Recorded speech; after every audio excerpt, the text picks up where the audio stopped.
அப்துல்லாஹ் இப்னு மஸ்ஊத் சொல்லுகிறார்கள், ஃபமன் தரக ஸலாத் ஃபலா தீன லஹ், எவன் தொழுகையை விடுகிறானோ அவனுக்கு மார்க்கம் இல்லை, அவன் முஸ்லிம் இல்லை.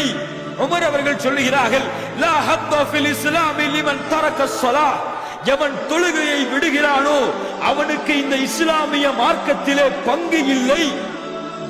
சுப்ஹானல்லாஹி ரப்பில் ஆலமீன். கண்ணியத்துக்குரியவர்களே, சிந்தித்து பாருங்கள், யோசித்து பாருங்கள்.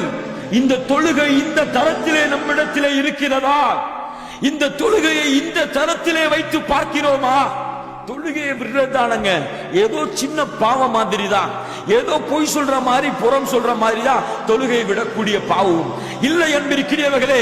தொழுகையை விடுவது குஃபர், தொழுகையை விடுவது அல்லாஹ்வை மறுப்பதற்கு சமம். சுப்ஹானல்லாஹி ரப்பில் ஆலமீன். லா இலாஹ இல்லல்லாஹ்.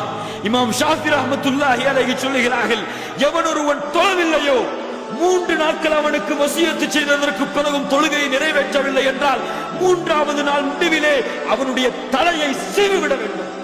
அவன் முர்த்தத், அவன் மதம் மாறியவன், அவன் இஸ்லாமிய மார்க்கத்தை விட்டு வெளியேறியவன். அவனுக்கு இஸ்லாமிய வாரிசுரிமை சட்டம் கிடையாது. அவனுக்கு ஒரு முஸ்லிமான பெண்ணை திருமணம் முடித்து கொடுக்க கூடாது. சுப்ஹானல்லாஹி ரப்பில் ஆலமீன்.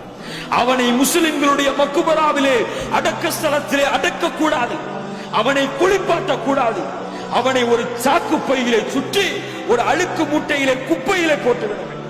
அவன் மதிக்கத்தக்கவன், அவன் வீரன், அவன் காஃபிர், அவன் முஸ்லிம் அல்ல. லா இலாஹ இல்லல்லாஹ்.